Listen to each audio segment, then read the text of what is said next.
This is to be a follow-up video to the video I've done about carotid arteries. I'm not sure if what my first video was about blocked arteries. Pardon me. I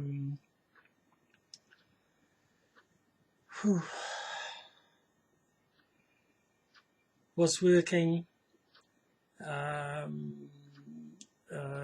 squashing branches into a large bin. There was no branches coming into the bin for a while. I decided to exercise myself. I leapt in the air and jumped a star, spread my arms out, spread my legs out, and jumped up in the air. Came down, and my head felt sick. My head, which I believe was actually my brain, which couldn't get enough blood. That's what I was experiencing, and my head felt sick. I could feel my brain up there feeling sick. Very, very unusual, and hard to comprehend what it was, what was happening to me at the time. So I rested. The people I was working with couldn't find a pulse. I almost stopped working completely at that time. That was in the morning, 10, 11 a.m. In the afternoon, 1 o'clock, 2 o'clock. I had lunch with the people I was with. Then 1 o'clock, 2 o'clock, went to the doctor's. He said, while I was there waiting for I wanted an X-ray referral so I could have an X-ray of to see the condition of my insides, of which I was told was so damaged in around about 1998 that I would die of cancer. I hadn't died. I wanted to see what the improvement was in my life. I'm a Christian. I believe in Jesus healing people. I know he's real because he tells us the truth. We're to live by truth, which leads us into the understanding of all reality and the believing in reality until we know, because the truth tells us what to know about something, because it reveals exactly what something is without error. So that's why we believe why we learn to believe in Jesus. Ultimately, there's gifts of like a crown of life at the end, where we are to give of this knowledge and this believing that. And the Bible prophecy is that this faith will cover the earth as the sands of the seas. So you can get on board now, So the beginning of the adventure at hospital, the outcome of the investigations, at the doctor's I had such a low blood pressure, 60 on my left arm and 80 on my right arm. The doctor said, go to hospital immediately or you'll die, kind of thing. And the final outcome that was in October, I think, and in February, the outcome was a major blockage of a main artery from my heart to my brain. The head surgeon at Auckland Hospital here in New Zealand said the back of my brain hadn't been getting blood for a very long time. My before x-ray of my head, my brain, was showing almost grey with a few squiggly lines going up. And my after x-ray shows 2 big white strands of blood flow into my brain. That was a year ago. I feel better. I feel more clearly. I feel that I see things clearer. My vision's improving, I think. My memory, not too sure that's going so well, but I am involved more in Christian chats. I'm enjoying the company of the Christians more now. So in the last 3 months since I've been going back to Christian chats. Now about this experience and about the blockage. About a week and a half ago, I was talking to my doctor. I explained an experience to him I had when I think I was 28 years old, 25 or 28. I lived in a 2-story house. My bedroom was upstairs. My dad had converted the upstairs attic into one big room, one end of the house to the other at the top, or in one section of the house, and had been sitting on my bed. I had this impelling motivation, spiritual I would say it was, to get up off my bed and to go downstairs. It was like there was something there for me, or that's what I should do. So I stood up, and my sight went. I was black, totally black, couldn't see anything at all. I think I sat down, may have sat down, got up again, whatever, and started walking while I couldn't see, and then I began to worry, why can't I see? So then my sight returned. I could see that I was walking. I knew I was moving. I was aware I was moving, but I couldn't see anything. My sight came back. I started walking again. My sight disappeared. I got to the top of the stairs, which would be 7 meters away from where my bed was. Turned to go down the stairs. My sight went black again, and I started very, very slowly walking down the stairs. My sight returned halfway down the stairs, and I thought, oh boy, what is going on? And then my sight went, I think I started to move again. My sight went black, and I said, oh, I can do this. I've been down these stairs so many times. I know them so well. And so I began walking down the stairs, and I began to sort of walk quite quickly down the stairs. I got to the bottom of the stairs, turned into the bottom floor of the house, and maybe walked about 5 meters into the house, and my sight returned again, and I felt ill. My doctor said, well, while I was talking, he said, oh, that's it, that is it. He said, if you had that experience at that age, you may very well have been born with this condition. And I said to him, well, the things I remembered about how I was when I was young, panicking, banging into things, falling off things, riding into the corner of the family home, family house with racing on a tricycle, banging the centre of my head here. There's a little scar there where I had there. It is there actually. You can see like a sort of a dent.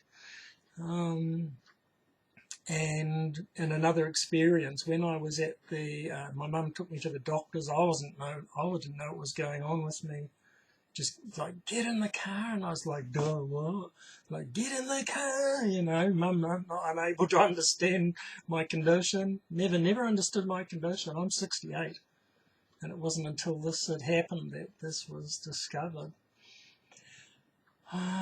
One of the major symptoms of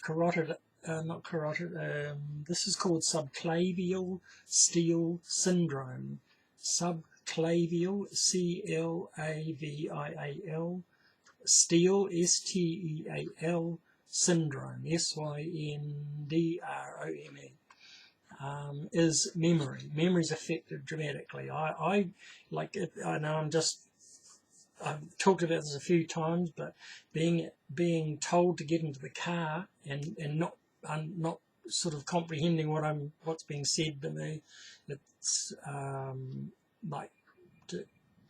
even anything that I should remember, even body functions, I think is something that failed in my life. I've had all kinds of problems.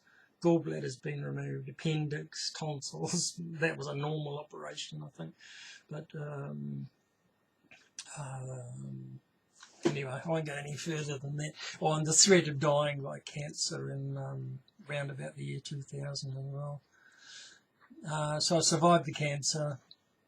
I heal okay, which is great. Presently I'm in the situation where, so the doctor ended up saying to me that day that the only thing that's going to be good for me, and I've been changing my diet. I've been looking at plant-based food diet, which I believe is the best way to go.